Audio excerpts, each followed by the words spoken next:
This is Wilbur, and he's a very determined JRT, and this is Wilbur's roadmap to success. We just started this video and stopped it because he was doing some demand barking, which he does a lot of. Now, it just looks better if I have a dog in the shot, at least for this first part of the shot, before he pulls this away from me. All right, so basically, there's the demand barking. Sit. This isn't going to sound very good if you're barking the whole time. So if he demands barking, I give him something for it. I'm rewarding that. So I have a treat in my hand. I'm not giving him the treat. I just want him to sniff it a little bit so I can stop him. Down, sit, there you go. All right, so this will keep him quiet. So this is his roadmap to success. Basically, when I came in, the very first thing is that we did is we shot the video that's above this. I haven't even watched the footage, so it might be a little bit, if it is crazy, I didn't know what the setting of the house is going to be, but hopefully you get to see him. So what we did, I'm not going to describe that video, but I'd like you to practice that every time that you have a guest come over. Have them call you before, they're about a block away, put them on the leash, or you might even get the leash and tethered around that leg of that chest that's right there, closest to the door, so that way you don't have to stand on it. And so basically he can get to a certain point and just move the carpet back or put painter's tape or whatever. So tell the person just turn sideways and wait at that line for him to settle down. And you might even leave the area and go start making your guest a cocktail. And then as soon as the dog sits, he doesn't have to sit, but as soon as he calms down, and do not tell him to sit, but as soon as his energy calms down, you turn and face and engage with him. So what you're saying to him is, when you're calm, I'm interested in petting you. And as soon as you get excited, I step back out of your reach and I turn to the side. I'm actually describing a little bit because he was barking so much in the video. I don't know if you'll be able to hear it. If you can't, message me. I have other videos that show how to do it and explain it. But basically the premise of it is, I'm going to stand right outside your reach and I'm going to ignore you completely when I'm turned sideways when you're excited. And as soon as you calm down, I turn to face you and I start reaching down to pet you. And as soon as you get excited, I pull back and I turn to the side again. And you'll do a whole bunch of back and forth, but after a while, he'll start calming himself down faster and faster. And he'll start sitting. And again, don't tell him to sit. But then you're teaching him is, when guests come over and you're calm, people will pet you. If you're excited, no correction, but they're not going to pet you or give you any attention. And your barking has no effect on them. So tell them not to look at him. Don't tell him to correct or any of that stuff. Just ignore like he's not even there. So only the good thing gets his attention. Now, the guardian asked me what he should do when he comes home, because he's also very excited when we come home. Now, when we come home, and I forgot, I'm not going to say her name, but the wife, when he comes home, is probably not jumping up and down going, "Oh my God, you came home, I've been waiting for you all day." Maybe she does. But most of the time, our spouses don't do that. Our dogs do. And most of us confuse excited for happy when it comes to dogs. So the dog comes to the door, we come through the door, the dog jumps up and he's all excited, we pet the dog. Well, anything our dog is doing when we pet is what we're rewarding. So I'm telling the dog, jumping up on me is what I'm petting you for. That's problematic because when you come through a doorway and a dog jumps up on you, that's one of the ways the dogs say, you belong to me. I'm claiming you as my property, or I'm touching you to let you know I'm in charge around here, which I think is the fundamental problem or issue that we have going on here with him. And so when you come home, ignore him like he's not even there. Now, if he tries to hump you, then I would definitely turn to face him and march towards him and make that hissing sound. Anything short of that, just completely ignore him. He scratches at you, barks at you, circles, jumping up. Don't even, just pretend like he's not there and literally walk around. And you're doing the same thing that we're going to do in that video that I just talked about. As soon as he calms down, you're going to reach to pet him, and he's going to start wiggling. You pull your arm back and continue doing your thing. You'll probably reach and pull back 10, 15, up to 30 times. Well, it could even more than that. But after enough repetition, he realizes as soon as I get excitement, that causes them to stop engaging with me. And through enough repetition, he'll learn to offer the sitting or calm behavior, because that does get your attention. So remember, dogs learn through repetition, consistency, and good timing. You have 3 seconds to correct or reward the dog. So if he starts barking and barking, you're petting him, he starts barking, and then you stop, well, you missed that 3-second window. So as soon as he starts to bark and get excited, then you turn and you just walk away. But again, any attention is validating, so don't chew him out. If you chew him out, well, I'm getting your attention. And good attention to bad attention, same thing for dogs. So the very first thing we did was we talked about exercise. Well, we shot the video, and then the first thing we did was one of our exercise. We threw the treats up and down the stairs, and boy, we got about 25, and his behavior was considerably better after that. So what I'd like you guys to do is start an exercise journal. Get a notebook, something not this fancy, but just write the date at the top and then write the time and how long the walk was, the time and how many up, downs of the stairs. Remember, first time, throw it with an empty stomach so you can find out his maximum number. And down and up is 1. So throw it down and say down, and when he comes up, say up. I usually like fun command words, but that'll work. And then once you know his maximum number, you want to exercise him about 30% to 50% of his maximum number. For him, I'm guessing it's probably going to be around what we did today, which is around 25. So going 25 up downs of the stairs is not going to help him throughout the day, but it'll help for the short term. So you might have to do that 4 or 6 or 8 times throughout the day. And when he gets naughty, what we perceive as naughty, that probably means he needs some exercise. So take him to the stairs. That was very quick. We did it in about 5 minutes, which would have been equivalent to about a half an hour, 45-minute walk. That's not very nice outside. So it's a nice, easy way to get him some exercise. You can also, and so for the exercise journal, write down the time and how many up downs, the time of the day and how many up downs. If he has a barking incident, write that stuff down. You feed him, write down you feed and whether he eats or not. We'll talk about eating in a second. And then at the end of the day, give him a letter grade, A through F. If his overall behavior through the day, if he gets anything other than an A, the next day add a couple repetitions to the stairs or the fetch or the scent games or whatever they are or a whole extra exercise if it was really low grade. And then eventually you get to the point where like, wow, that was an A+ behavior. And you notice, you know what, every time it's longer than 2 hours and 20 minutes, that's when he starts barking the most at the door. So let's start getting exercise every 2 hours when we're home. Remember, they also have a big energy burst in the morning and the evening. So make sure you don't do it with a full stomach, but feed him and then maybe about 2 hours later, do the exercise. Or if he gets the zoomies and runs around, that's another way. He's trying to burn it himself. You let him do that, but that would be a good time to take him out and play fetch. Now also look for ways to delay gratification. When you're playing fetch, make him drop it before you pick up the ball and then make him sit before you throw it. Say drop. If he doesn't drop it, then walk away and turn the TV on and watch something else. As soon as he drops it, pick it up and then tell him to sit. If he doesn't sit, then just go back to watching TV. As soon as that butt hits the ground, boom, throw the ball. So that becomes the reward. And if your timing is precise, it's like, oh, my butt hits the ground and the ball throws. Okay, well, I'll sit down right away. Then once he starts doing sitting down right away, then we start elongating it. Once he sits, we make him wait a second before we throw it, and then 2 seconds, and then 4 seconds. And we gradually get him up and up to the point where he'll stay there for longer periods of time. When he really is focused, he really wants to do it. And so again, we're using what he wants as a motivator, and we're just creating a structured scenario where he gets rewarded for compliance, and short of compliance, nothing happens. No punishment, but no reward. So I really want you guys to play hard to get with him. So when you guys come home, ignore him completely. As soon as he's calm, start reaching towards him. And as soon as he gets excited, pull back. Now you can use passive training to actually assign a command word. Right now, he's chewing this, but his energy is pretty relaxed. So I can pet him and say chill, or whatever the word is that means to relax. When I pet him like this, he's relaxed. Now he's chewing. I ideally wouldn't do it when he's chewing. But if you're like watching TV, he's up on your lap, which we'll talk about in a minute, pet him really slow and say zen, or settle, or chill. Now you're putting in context. Every time I hear settle, I'm relaxed. So then later on when he's going crazy, you can tell him settle and he knows what you mean. All right, so start that exercise journal. And keep that for about a month. And after a couple of weeks, you'll start figuring out how much exercise he actually needs. And it should have a dramatic improvement on his behavior. Second thing we talked about are rules. He really doesn't have any rules. And because he doesn't have any rules, he sees himself as being the leader. Because if I'm driving down the road like Grand Theft Auto and I'm blown by cops and they're not pulling me over, well, I'm above the law. And I'm not going to listen to things.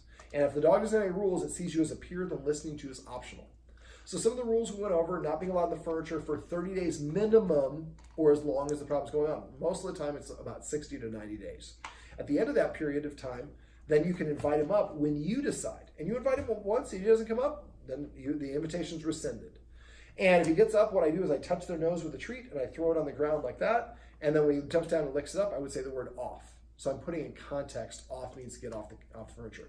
Then I would block him if he tries to get back up, and what I'd recommend you do is get X mats, the letter X, M-A-T-S, and put probably 3 on the couch, 1 here. You might have to get 1 and put them all on the edges here from doing it. Remember, anything he does that you don't disagree with, you're saying I give 2 thumbs up to that.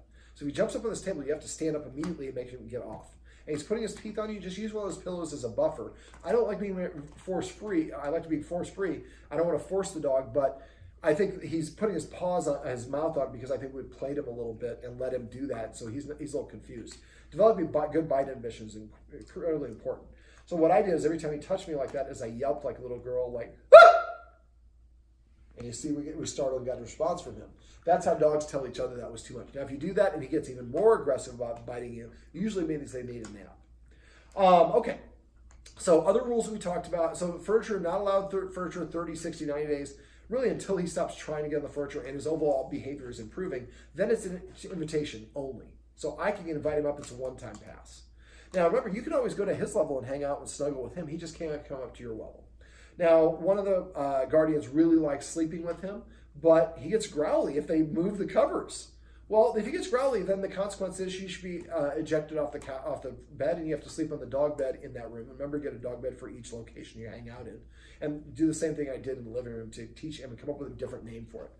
And if he does it a second time, then maybe I would go to his den area, which you should also name, and do the same thing with a dog bed, create a fun command word. So if you try to get on the dog bed twice, then this is where you're at. You growl at me, then you lose bed privileges. And I wouldn't allow him on the bed unless he gets an invitation first. And again, if he gets growly, just grab a pillow and use the pillow to escort him off the furniture, or touch him and show him you have a treat and throw it down and then let him get down. But the bed, there's probably a king-size bed, so there's probably a lot of areas he can get up. And he's a JRT. They have a lot of energy and they're very athletic. But the leadership exercise that I showed you here, demonstrate it for your partner. And that really is kind of, it'll also help you with that, with the bed and with the dining room and everything else, which are some of the other rules. So he needs, the guardian who's feeding him needs to eat something first. Put food in his bowl, don't let him have it.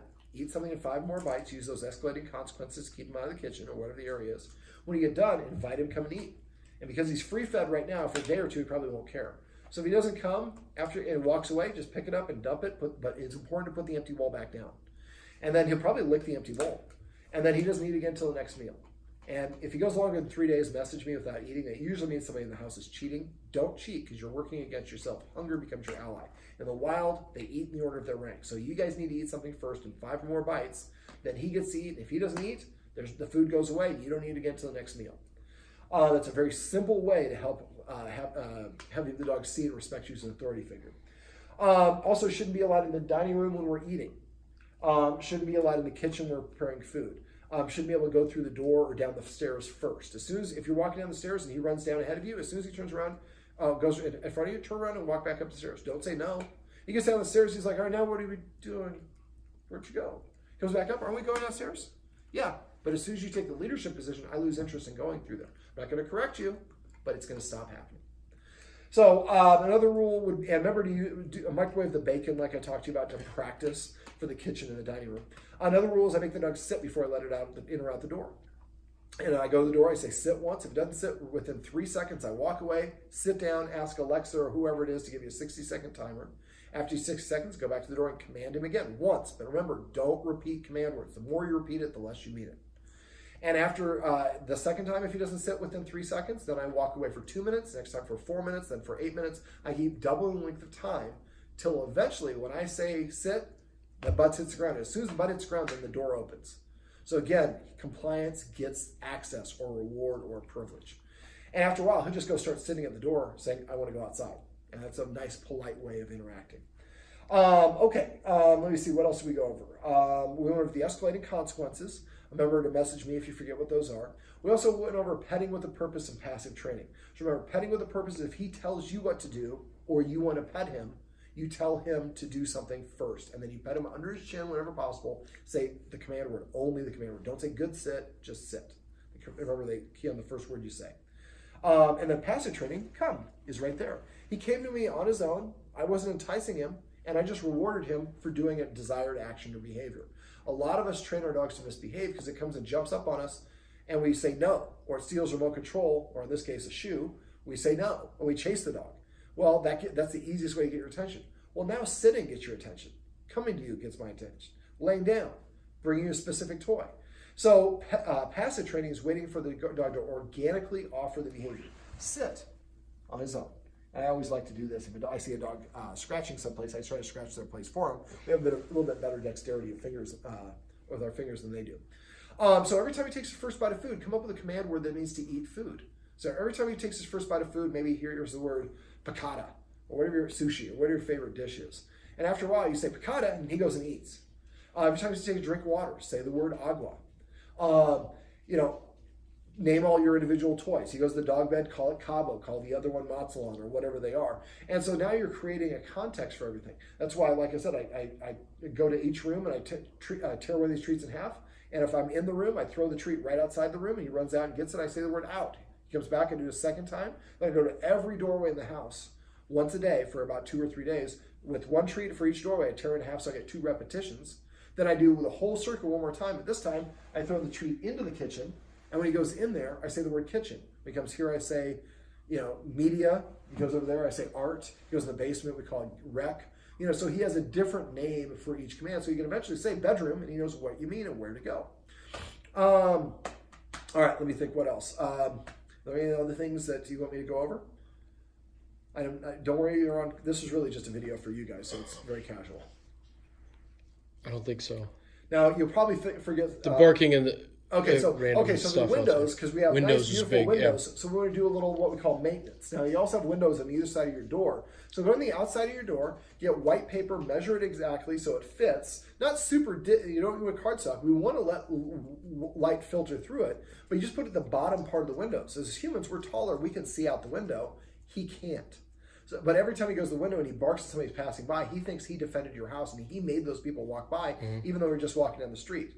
So all you have to do for here, I would cover maybe 1, 2, 3, 4, 5, 6, maybe about 7 or 8 of the slats on your blinds there, just across the board, just white. And if you do it nice, it looks nice from the outside. It doesn't look all tacky. And I would also do them around the whole front of the house, so that way when he goes there and looks out, he can't practice being a guard dog. Because I think that's part of his issue. He thinks he's in charge. There we go. Off. See, that was tag team. So the guardian escorted him to the edge, and then I petted him when he got off. Now, he's going to keep on trying to get up there, and he was very vocal with me, and he was mouthy with me, and I just was consistent. No, you're not allowed on here. And after a while, he sat and laid down right next to the couch and didn't try to go on it. So it's in there with him, but he is a really cute dog, and really cute dogs have a tendency to get their way. I haven't met her, but I'm guessing the wife is also a very beautiful woman, and she probably got her way just on her looks. But she's also, has other skills and attributes, and that's what they would prefer to be respected for. So now he's back on the couch, so the guardian's going to now escort him off. Off. I like to use my hand motion like this because it looks like I have something, even though there's nothing in my hand, and make him sit. I go in an arc over their head. When he sits, I lower it, let him lick it off my chin, then I tickle him under his chin. Remember, nose up is a good orientation, down nose is insecure, so never pat on top of that. So it made his nose go down. And you can scratch him wherever you want, just don't pat him on top of the head. Let me see. So, and I'll sit. Also, try to avoid snatching him. Remember, if you want him to go in there and he doesn't want to go in there, just go over there, grab 5 treats, tear them in half, throw them in there, and call it whatever the word is that goes to go in there, and create a positive association that the dog wants to do the things that we want. Let me see, what else? I'm trying to think if there was something else I want to say, but I've forgotten. What if he does some nipping at, maybe at like a little kid or something? Okay, well, we didn't even bring that up. But yeah, and little kids, if he's little kids that are running, he's going to be more inclined to want to do that. So again, set him up for success. Before we have guests come over, he needs to get some exercise on the stairs and a walk. It all comes back to that. Yep. And exercise, people roll their eyes when I say it, but especially the time of year, people are like, well, when it's nice out, I get this much exercise. Well, he's going to burn energy whether it's nice out or not. And unfortunately, in this house, we have some nice long hallways. You might want to get an eye fetch. Let him play fetch with himself. Right. So, that's one of the things the guardian didn't like getting other chew toys because he just brings them to us to want to play with. So if we come up with an eye fetch and put it right here, there's a long hallway here. He can play fetch and point it so it's bouncing on the walls and kind of going down or down the stairs. And now it's a fun game for him to play fetch over and over and over with himself. But the more that we pet and reward dogs for desired actions and behaviors, that was awesome. Down. The more that they're going to want to do it. But I would say off instead of down. And then come up with a list of the official command words. The other thing is we don't realize how often we use different versions of the command. Come here, come here, over here, here boy, dog's name, dog's nickname, whistle, tap my thigh. Now he's like, I got to listen for 10 words for everyone. He's laying down on Cabo, right? That's awesome. So we introduced the dog bed, or simulated dog bed right there. There you go. About a couple hours ago. And he likes being on the couch, but when we take away the furniture, if we give him the dog bed and then we provide some motivation, the dog wants to go to the dog bed. Okay, so now what we're going to do is I think the guardians are going to have our lead trainer, James, come back and work with some loose leash training. And James can work with you on some other stuff. So if you forget things, you can ask James. You can always call or text me as well. I don't care. Off. There we go. Off. Look at that good attention you're getting, buddy. Yes. Oh, that's what I was going to, I'm glad I remembered. So when you're petting him, if he puts his paw on top of your arm, that's a dominance move. So I would stop practicing the shake because I know it's cute and we can go back to it's very easy to get back to, but it confuses dog. If you like this, you must really like this, putting my paws on you. So if I go to pet him and he brings his paw, I just pull my arm back. And then his paw goes down, I start reaching, and paw goes up. And you'll go back and forth a whole bunch of times. Keep at it. Remember, one of the dirty secrets, you have to always outlast your dog. But eventually you get to the point where he realizes paw comes up, and that means that I lose the attention. Sit. And remember, every time you give a treat, the treat should go into the mouth immediately after the treat goes in the mouth, you should say the command word. Come here, buddy. Well, this is Wilbur. I kept on saying Walter, but you're not a PPK, you're Wilbur. And this is Wilbur's roadmap to success. Remember, everything you do trains your dog, only sometimes you mean it.